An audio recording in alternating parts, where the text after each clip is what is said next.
I've been taking my time. I feel like I'm out of my mind. It feel like my life ain't mine. I've been on the low, I've been taking my time. I feel like I'm out of my mind. It feel like my life ain't mine. I don't wanna be alive. I don't wanna be alive. I just wanna die today. All right, guys, welcome back. This is Project Mayday. You have your hosts, G and Bree, and today we have Nick Ewing. He is a 18-year veteran of the fire service, and currently he works for Pasadena Fire as a firefighter paramedic, and he has graciously, generously donated his time to be on the podcast today. And thank you so much, Nick. I know there's a lot going on down there with all the fires, so thank you so much for being on, brother. No problem. Thanks for inviting me on. Yeah, absolutely. Let's start the conversation, man. Let's just throw it over to you, and you kind of take it from there. Let's tell us where you grew up, where how you came about where you are right now. Oh, for sure. I grew up in the South Bay. Well, actually, I grew up in three cities. I grew up I was a product of a single mom. Grew up in we lived actually in Linwood, which is the city just north of Compton, California. But my grandparents lived in Carson, so it just made sense that I went to school out there because she worked and I could just go to my grandparents' house after school. So pretty much grew up in Carson until I was in high school. And I would go to school during the day and then go to my mom's house at night. But then when I was in school, I ended up becoming a fire explorer in the city of Compton Fire. And then I was there pretty much every weekend. Another little story, my mom was, my family grew up in Compton way back in the day in the 60s. And so they went to high school out there, so they know everybody in the city. And so when I was a fire explorer and I was a firefighter out there for a little while as well. Everybody knew my mom. Like, how's your mom doing? How's my uncles doing? Everybody knows everybody. So those are the three cities that pretty much raised me. Yeah. Grew up, I was in Carson playing football, baseball, that whole thing. So that's where all my friends and stuff come from. What position? Football, actually. I played cornerback, actually. Corner. Okay. Yeah, I played corner. Football. That body type, right? No, that's way different back in the day. It was way different back then. So, Nick, how did you end up wanting to go into fire? Actually, I didn't. I had no idea about it. No idea. Like I said, I grew up, playing sports. But, in our city that we grew up in around Carson, football was a huge deal. The two high schools next door were like the biggest thing going around, and everybody was getting recruited out of there, going to USC, playing NFL. So, of course, I would go play in NFL and be a football player. Up in junior high, I would be a football player for sure. So everybody I was playing with kept growing, and I stopped growing. I've been 5'9" since ninth grade. so I had no idea what I wanted to do. I was just kind of out there, and just so happened that my mom had one of her good friends work for the city of Compton, just the city. She was a secretary, and she worked at the fire department. And she was like telling Nick, Nick, he's just out there, doesn't really know what he wants to do. Oh, bring him. There's a fire explorer program there. Bring it. He might be too young. Just bring him anyway. And I was like, whatever. I'll go check it out. Yeah. So she took me to one of the stations where they have the explorer meeting, and lo and behold, I see one of my friends who I lived around the corner from my grandparents, who I went to school with, who's now a captain in Montebello, known to do pretty much forever. And I saw when I walked in, I was, oh man, you're a fire explorer? Yeah, what's up, man? How's it going?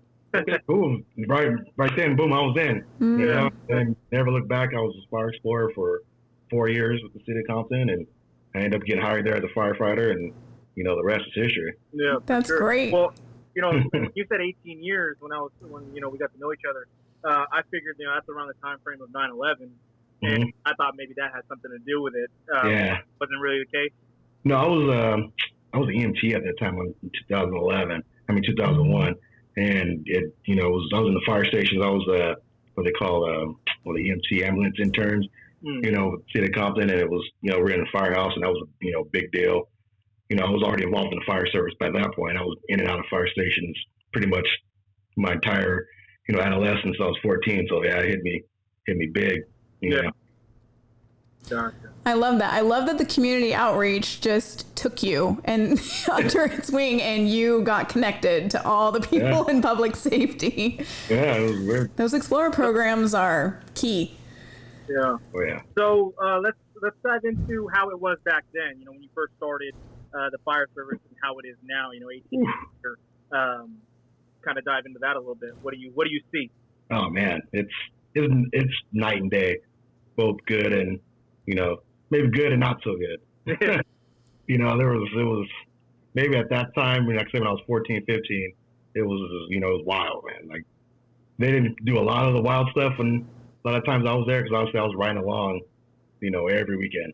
Mm-hmm. But it was, and at that time, this is the biggest difference I think too. That time they let me get in there. It was a lot of older dudes at that department at the time. That 30 years on, they didn't care. They're good. Get in there, kid. Yeah. Get the nozzle. Get in there. Technically, I probably shouldn't be saying it. But technically, we weren't supposed to, fight any fire. I was 16 years old, BA masked up, going inside. Yeah. They didn't want no parts, so they were just kind of over it. Their bodies were broke down, and just say, get it. Whatever you want, go get it. Definitely you can't do that now. No. And then all the extra stuff that comes along being a fire service back then, and it's more like I don't say a frat house, but it was pretty intense sometimes. Yeah. Even when I first got hired as a firefighter, it was I couldn't even say all that stuff. do us in the tower. It was it was bad. Yeah. It was one of those things like it was bad just to that line. They make sure that they actually couldn't cross the line. Yeah. But made us actually as a whole made us stronger. Yeah. So do you think that culture back then was more conducive to mental health, or is the culture now a little bit more accepting and whatnot? Oh yeah, definitely not. Like I said, we had a lot of fires. I saw a lot of things in that city from a young age. Like, a lot of shootings. I was around as an explorer at the time. The whole, the Tupac and Biggie thing. That was a real thing in that city where it was going down every night. And I was a fire explorer. I was 16, 17. I'm ready to go. Like, I'm riding along. And they were like, yeah, get in there, kid. You do all the work. And they're perfect. Wow. But I've seen a lot of, shoot. If I never go to another shooting, I'll be perfect. Yeah. Perfectly happy. I'll see, children, kids, old ladies, friend, people that people that I know. Like, it's crazy. Yeah. And then at the time, it was no stress debriefing. It was none of that, at all. And it was just like you got back from the call. I mean, maybe you talk like, oh, you saw this, you saw that, and then that was it.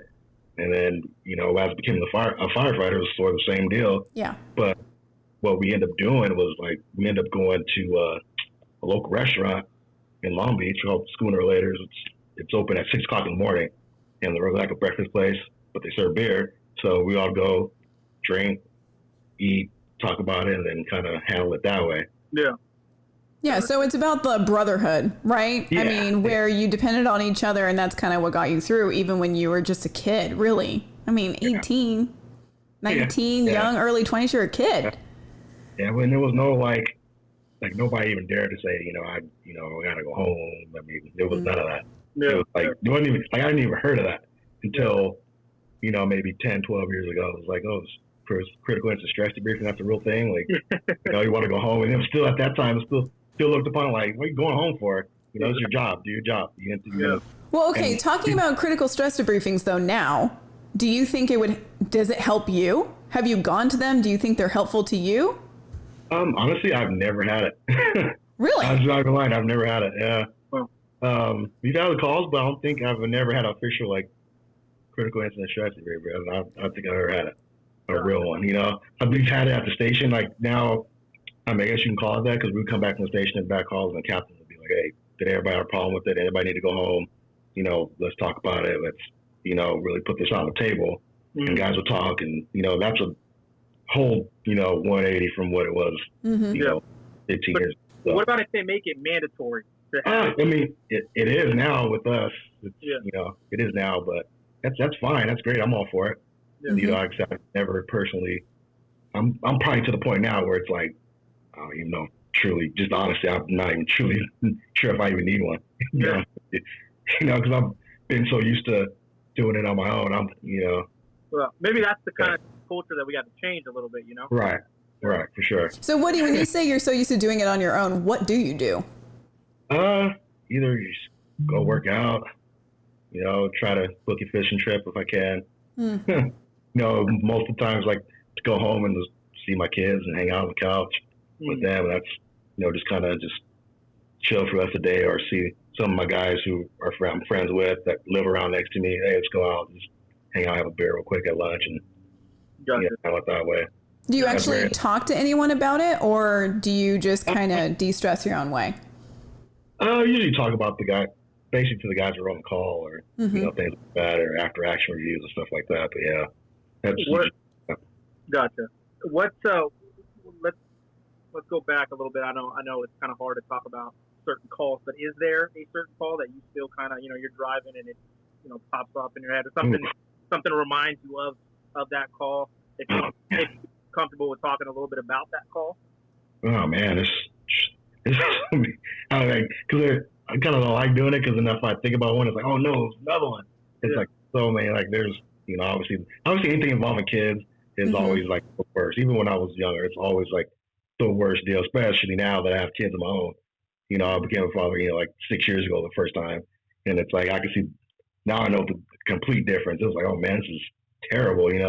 Just little things. Like I've been on just anything with kids, with children is really, really bad. And there's been some bad ones I've seen. There's been kids shot and car accidents, and and then the worst ones are the ones that just die for no reason. Yeah. Where you went on a couple. This one girl that she was celebrating her junior high graduation and jumped in the pool and just with her friends at the house, and then just came up full arrest, just like that. In front of the whole family, friends, everything. And it was just the strangest thing. I think that's stuff that like gets even worse, especially now that I have kids, where there's like the little things that you can't really control. Yeah. Did you find yourself at all, like in the beginning when you were first starting to see these things, go down like a little self-destructive path, maybe with alcohol or whatever you chose? With me, no. I think nothing worse than the normal. I got hired. First I was 22, so nothing. 22, 24-year-old single guy. Nothing. More than that. And I think the department I worked for was so small. The city of Compton was only 4 stations, and everybody. Even to this day, I'm tight with everybody over there. Like I know everybody over there. Even if like the new guys they just hired, I don't know them. They probably know of me and heard stories and see my name on the wall. You know what I mean? But so we were so tight that I don't think anybody. If something happened, not too many people took it the extra step. If somebody took it the extra step, you would definitely know about it and try to, make some plans. But we were fortunate enough that nobody ever really took it to the extreme. So I don't know anybody, at least that I know of. So do you think because it was such a small department, specifically in Compton, that it was easier to check in on everyone? And maybe, Pasadena is a very large department. Do you think there's a lot of disconnect there because of how many people there are? It was just that Compton was so small, and at the time it was only 19 people per shift. So it was like you can reach out and touch anybody, and everybody knows, who they are, and it was a lot closer. Whereas Pasadena, it's double the size, effectively, but way more people. So if somebody has an issue, you can go to Pasadena without seeing somebody for 3-4 months. They work on the other side of the city on another shift. Yeah. And you don't really know what happened to them. So it's a little bit harder that way unless they're in your circle. I think people you can actually, like right now, if I were to go off and do something, I can go off and hide and do something that not too many people would know about, unless like you put it out there, Yeah. So that makes it a little bit harder. Yeah. I know you said you were talking about spending time with your kids when you come home and whatnot. Is there anything else that you do specifically yourself? Like I love to draw, so when I came home from a bad call or come back to the station from a bad call, I draw. Is there something more just unique about you that you do? Maybe somebody else can maybe pick that up and be like, hey, I'll try that next time I deal with something. Like I said, I usually try to get at work, like try to go work out, try different things. Being a big gamer most of my life, PS4, sometimes I try to hop on a PS4 and just veg out, I was a Call of Duty guy, not Madden, 2K. How does the wife like that? Not too much. Doesn't like it at all, really. I haven't got any game time at all since COVID. The kids are at home. So, That's what gaming time's supposed to go up. yeah, I wish. My Tell the kids are kids that, yeah. yeah. They're going to school, virtual learning, not giving me enough time for, put the game. But, other than that, I really just try to, my piece is just vegging out my own, kind of just let me, and just starting to get that now. Like, if I'm just sitting on the couch, just not doing anything, she's like, okay, I'm just going to let him just hang out. So, Yeah. And that might be the common understanding that you and your wife have. That's good. That's good that you guys have that. Where she can just be like, all right, he's vegging out on the couch. He needs to just veg out for a little bit, and then after a little bit, she can get your butt up and go, hey, let's go do something. Yeah, and then the kids come and run and jump on the neck. I know we have a couple more Pasadena firemen that are willing to speak. Like you have been. What's different? Like, what is Pasadena Fire doing different? Why are you guys so willing to talk? Is it just because you guys are my boys? Or they're a bigger kind of. I think it was more of like a culture change happened in our department. It's a lot younger now than it was when I got hired there. Like you'd asked this question, 10, 12. I got there 12, 13 years ago. Yeah, it probably wouldn't happen. But now, obviously the fire service has changed. Everybody's a lot more open about mental health. There's a lot more firefighters now that are having mental health issues that now people are seeing. And then come to find out, as soon as, one person starts talking about it, starts being an issue thing, but it's like, oh yeah, this happened to me too. This happened to me too. It's like, all of a sudden it's like, you turn around and you're like, man, that happened to you as well? Like, wouldn't tell me that, Yeah. And, so now, the newer generation, I'm kind of in the middle generation, but there's a younger generation now that's more open and will talk about this, with no problems. And then especially now in departments around us, in our department, there was issues with people who had, mental health issues and had to get things, taken care of. And it's, it's not a stigma like it used to be. Like, why is this person off? They're off because of what? The stress? Like, come on. Now it's off stress. I get it. Yeah. No, for sure. So let's back it up a little bit into, when you came into the fire service, being black, how is that, did that take an effect on you starting out? Because I had my own, issues when I was trying to get into the fire service. I'm sure you did as well. So maybe kind of go into that a little bit. Right. Like I said, I was blessed that I came up as an explorer where I did, because that department is like 95% minority department, mostly Hispanic and black. And when I was an explorer, I had no idea. I had no idea the fire service. I thought this was normal. No idea what happened. The department reflected the city. I thought that was just the thing. And that's coming up as an explorer. You go to these explorer events and see these other departments and like, okay, guess we're different. And it's not the case. And our explorer advisors at the time would tell us, ingrained in your head, hey, you have to do everything you got to do. Everything on your resume you possibly can. You have to do X, Y, Z just because you have to do it. If you want to be a fireman, you got to do this. So otherwise, you might not get it. I can't promise you'll get a job, but if you do everything that you're supposed to do, that you can do, and get your resume as fast as you can, I can almost promise you get a job. And they put that in my head. They put that in our head, since day one. And so, when I ended up becoming a firefighter, my resume was fat. I worked at Cal Fire. I was a seasonal firefighter for 3 years, and in my off time, I was a fire prevention officer at Pinkerton, and my resume was like Fire Academy, all that, everything. And cornerback. You added that to the resume.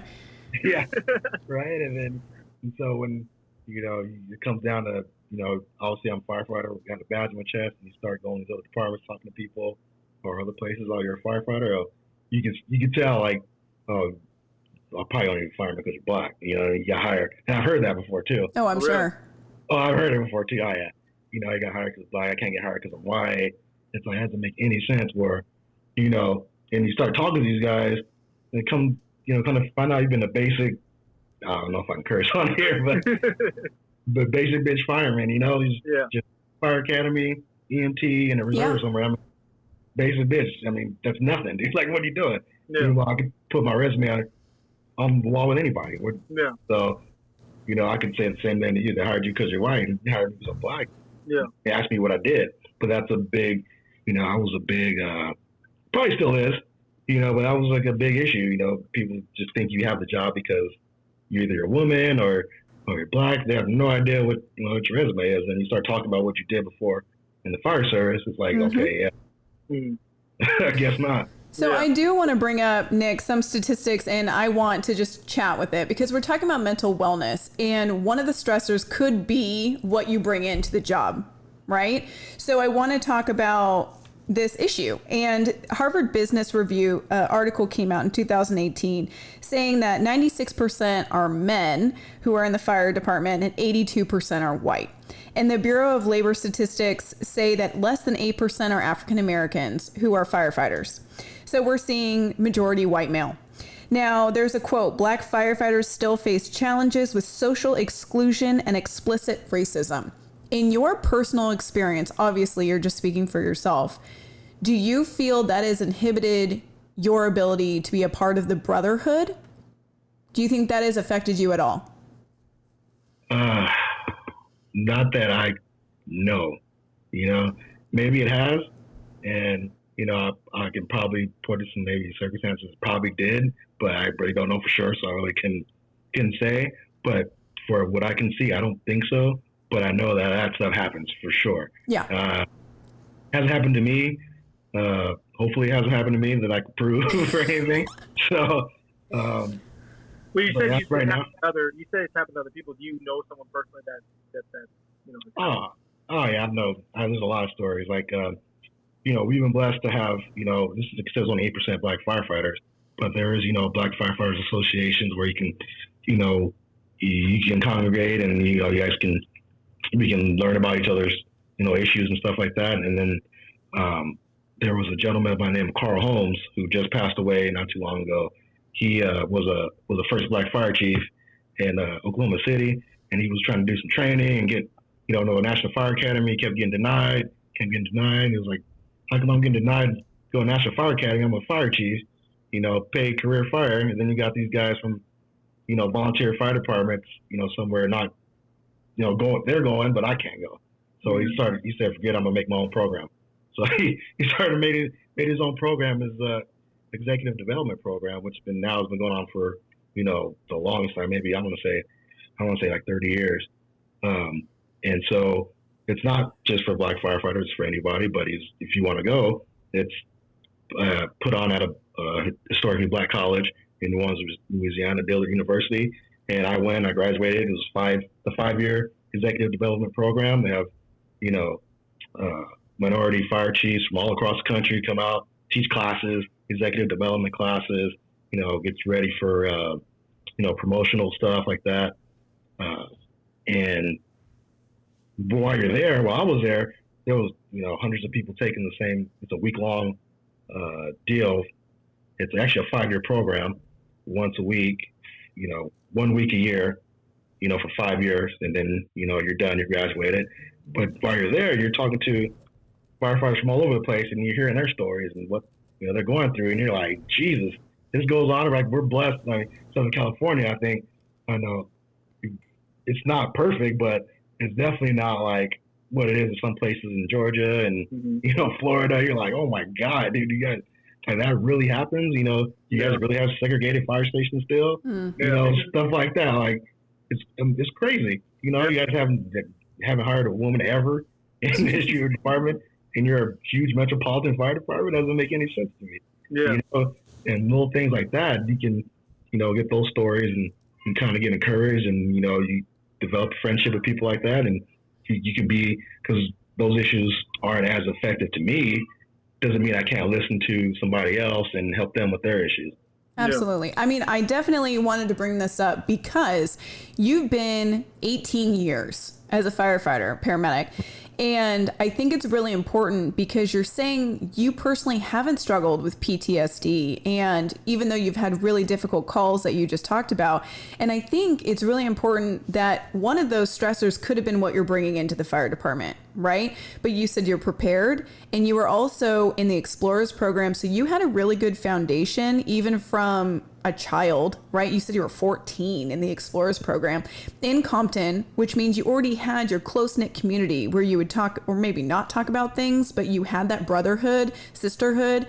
And And I really think that plays into mental wellness, where you can reach out to your brothers and sisters, talk about the call, and maybe that's how you've lasted 18 years and had a successful career. What are your thoughts on that? Yeah, probably. I mean, I think I do still have some PTSD, to be honest with you. Like I said, when I had kids, I started noticing it. Like, I don't let them do anything. You know what All I right, mean? let's talk about that then. I don't let them do anything. Like, so you said you on their scooters. Yeah, helmets. Yeah. Yeah. Like, so don't go too far. Don't go past the block. Yeah. You know, without me something there. You can't push the button on there. Nope. Stand. You know, don't go. You know, close to the road. It's, you know, just little things like that. Were like, you raised? So what did your parents do? How were you raised? Like I said, my mom was a single mom. She actually worked at UCLA for 30 years at the extension program. So basically, yeah. And she still couldn't get you into UCLA before? Yikes. Oh, I probably could have got in, but no grades. I was a B student at best.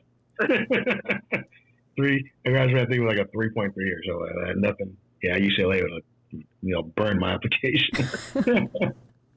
But yeah, so basically, I was brought up in those three cities where I pretty much knew everybody, and a lot of people knew me, and it was, it wasn't terrible. I was after school, I'd go to my grandparents' house, hang out with my friends, my grandma. Actually, my grandfather died when I was about 6 years old, so my grandma was taking care of me, and then you're raised by strong single women right there. Yeah, and then my grandma never remarried for ever.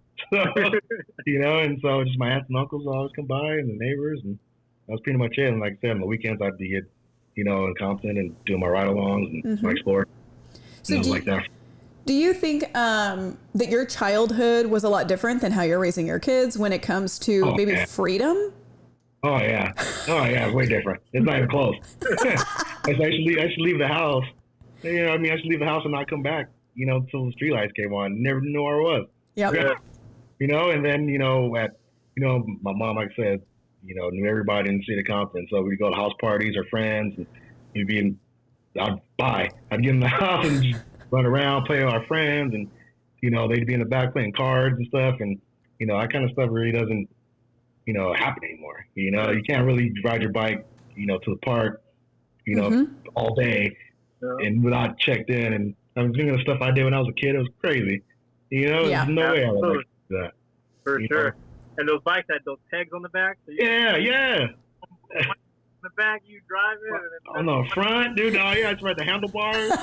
You know what I mean? And then what was the move was when you had a girl holding on to you in the back and you're cruising. Man. Yeah, and then where I lived in Carson, my neighbors actually, it wasn't wasn't the worst neighborhood in the world, but it wasn't the greatest either. So there were still elements in there, and so but I knew all those people, which I think was another reason I wouldn't let my kids out there like that, because I knew all those people. Like my neighbor actually was one of the leaders of the head, for Bloods, or all Bloods, the whole neighborhood.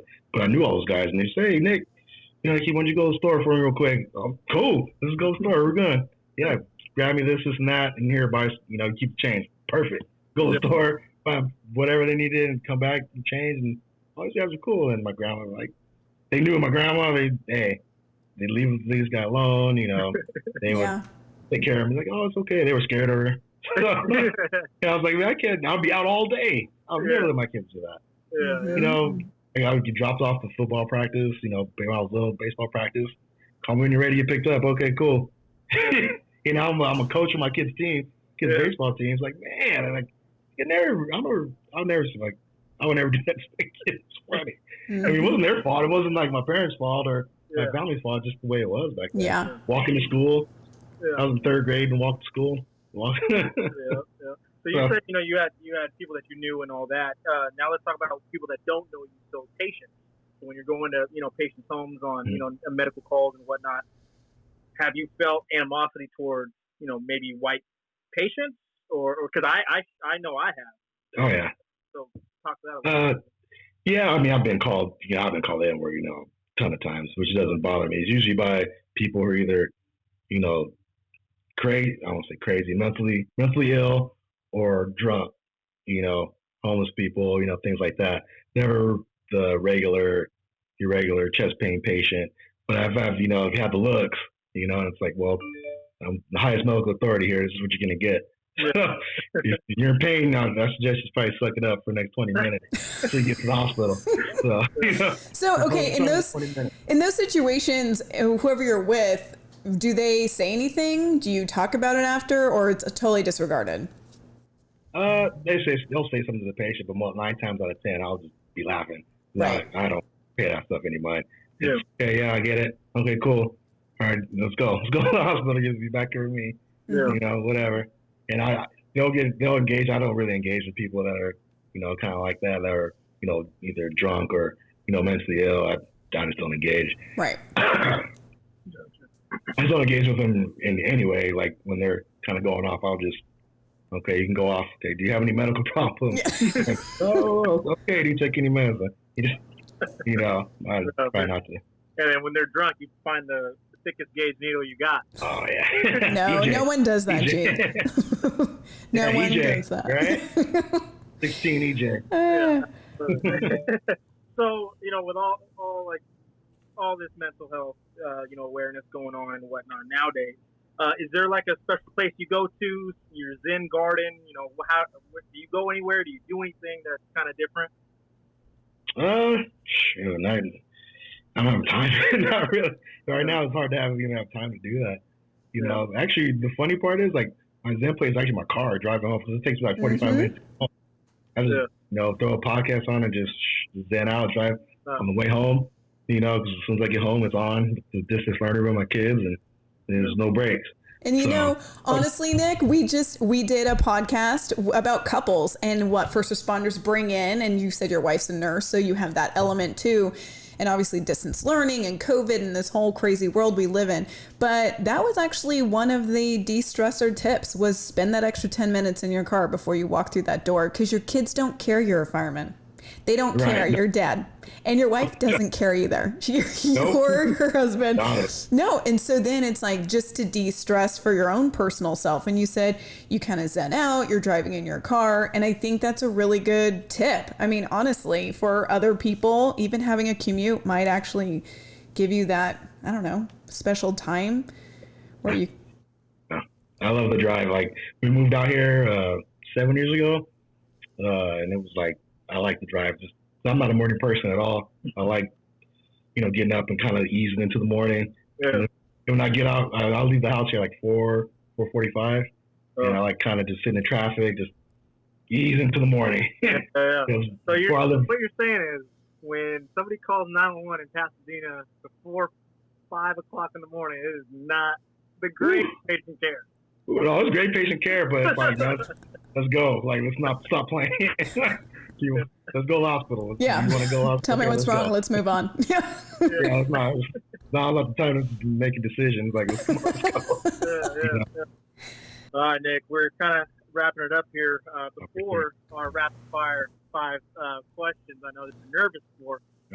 Kind of leaves everybody listening and viewing this with a little kind of last final say on what you think about mental health and kind of just your word of advice. I think mental health is a much needed area, much neglected area, and not only fire service, but obviously being a police officer as well, and just public safety in general. That's something that should be on, in training at least once a month. Some sort of mental health program should be in everybody's MOU from now going forward.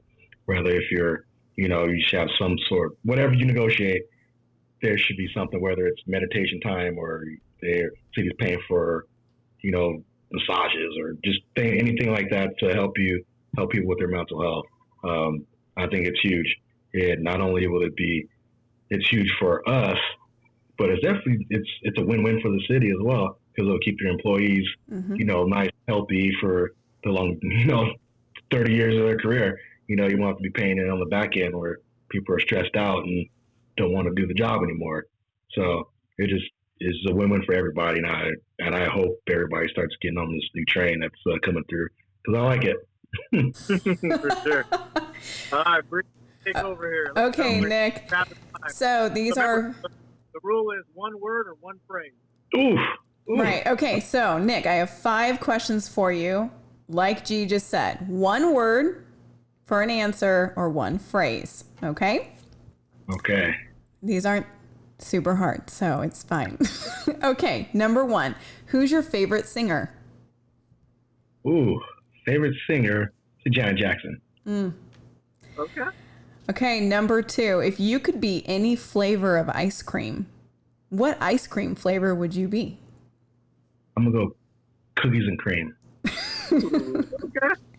Oh, no, cookie dough. Not cookies and cream. Yeah. Cookie dough? Cookie dough. Okay. Cookie dough. 3. If you had the power to change one thing in the world, what would it be? Nice. Man. Power to change anything in the world. Jesus. Whew, that's a hard one. So much. I mean, I think I would change. Man. I would change. I don't know. I think I'd change the time change. It's the daylight saving. Like, Jesus. I mean, there's so much. I mean, let's start with the easy stuff. Thank you for that daylight saving. insightful answer. Number Yeah, 4. get that out of here. Number 4. Who is your childhood hero? Ooh, my childhood hero. Man, that's a tough one. Because, like I said, I grew up playing a lot of sports. I looked up my big person I looked up to the most, Ken Griffey Jr. Ooh, Okay. okay. Ken Griffey Jr., I wanted to try to imitate his batting stance. He's my guy. All right. That's not bad. All right, last one. One word to describe the fire service.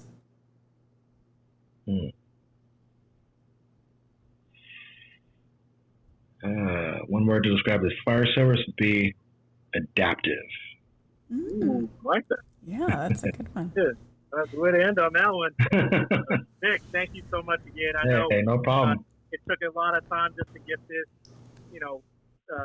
solidified because you might have got forced today to work and whatnot. That's an issue that we won't get into. Oh, an issue. Not the forces, but thank you so much, man, once again for coming on. Yeah, no problem. You are definitely someone that we want to bring back. To Please. talk. And Anytime, just let me know. absolutely, thank you for the conversation, man. No problem. Thank you, Nick. This is Appreciate Project Mayday. Call out. Call out. Thank you.